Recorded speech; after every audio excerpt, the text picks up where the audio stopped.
Good afternoon, everybody, and welcome to Let's Go Live, Theo and Daddy. Good afternoon. The Let's Go Live today is going to be all about maps. Now, you may have noticed that it's just me. Theo is downstairs, and since it's Father's Day today, I thought I could hijack the Let's Go Live and I could have a go doing it on my own.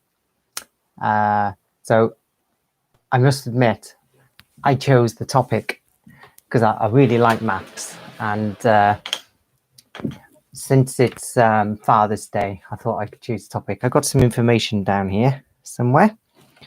Here we go. So on most maps, you have roads and things like that, and markers on the maps. So the standard maps we get in the UK is called the OS maps. So here, for example, this top road, if you got it in yellow, that means the road is less than 4 meters wide. If you got it in orange, it means it's generally greater than 4 meters wide. And then if you get a dotted line like this with dashes, it's a footpath. If you get longer dashes like that, it's a bridle path, which horses can go on. And if you get a road like this, it means it's a motorway. I can remember once, one of my first ultra races I did, which was 50 miles. I studied the map really hard before the race because I wanted to see where all of the footpaths were and what different types of features were on the route. And it's a good idea if you're a runner to study the map before you go out, or if you're a walker, if you have a good study of the map, then you can see what's coming up. Right, I've got something else down here. It is a shame that I'm on my own today. I wish somebody else would come and join me, but I don't know who else there is. So,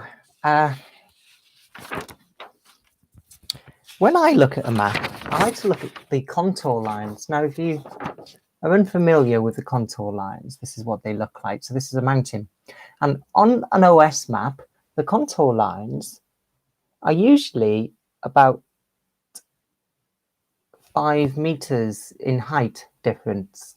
So if you go from one contour line to the other, that's about a 5 meter gain or descent, depending on which way you're going. So you can get a good idea from an OS map at the terrain. Not just on a map, a paper map, but you can also go online, and the online OS maps are good as well. They've got a lot of features on there. Now, if you see this symbol on a map, it means it's a good place to walk.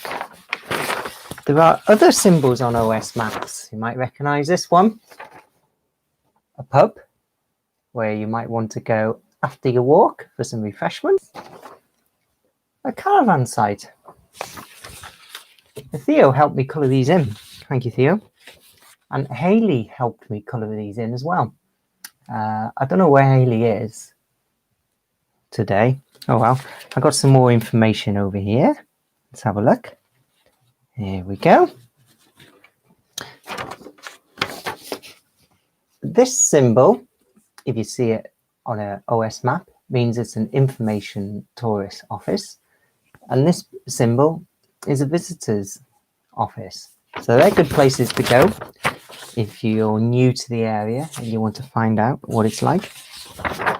And this symbol is usually in blue on the map, a P. The P stands for parking. So if you're going somewhere with narrow roads, like less than 4 meter roads, then it's a good idea to look for parking, because you don't want to just leave your car in the middle of the road blocking the way. So, what are some of your favorite places to go to? And when you go there, do you take a map with you?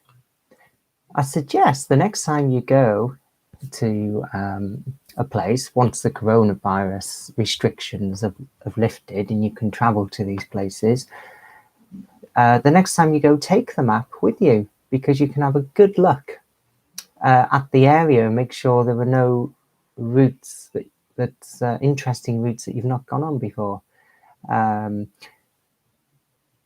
I'm busy running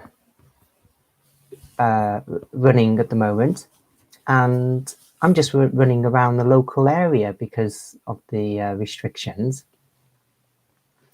But that doesn't stop me from looking at my maps. I've got quite a few maps, paper maps.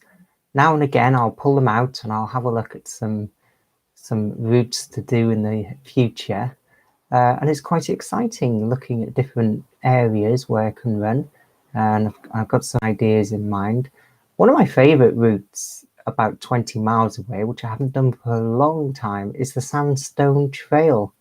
Now, I've done the Sandstone Trail a few times before, but I have gotten a little bit lost. So now, when the restrictions are in place, is a good time for me to study the maps and to make sure I know the route. When you're looking at a map, trying to remember a good route, an idea is to have a look at things like pylons, forest features, lakes, and other land features, and remember where they are, because when you're on the path, you can't see sometimes where the path's going because of bad weather. But if you've had a good look at the route beforehand, you'll have a much better idea and it will be safer. I think that's everything to say. So I hope you enjoy looking at maps as much as I do. If you've got some maps lying around the house, why not have a look at them this afternoon and plan out some routes to do for when the restrictions are lifted? It will give you something to look forward to. Okay, right, bye for now. Thank you for watching. See if I can find the off button.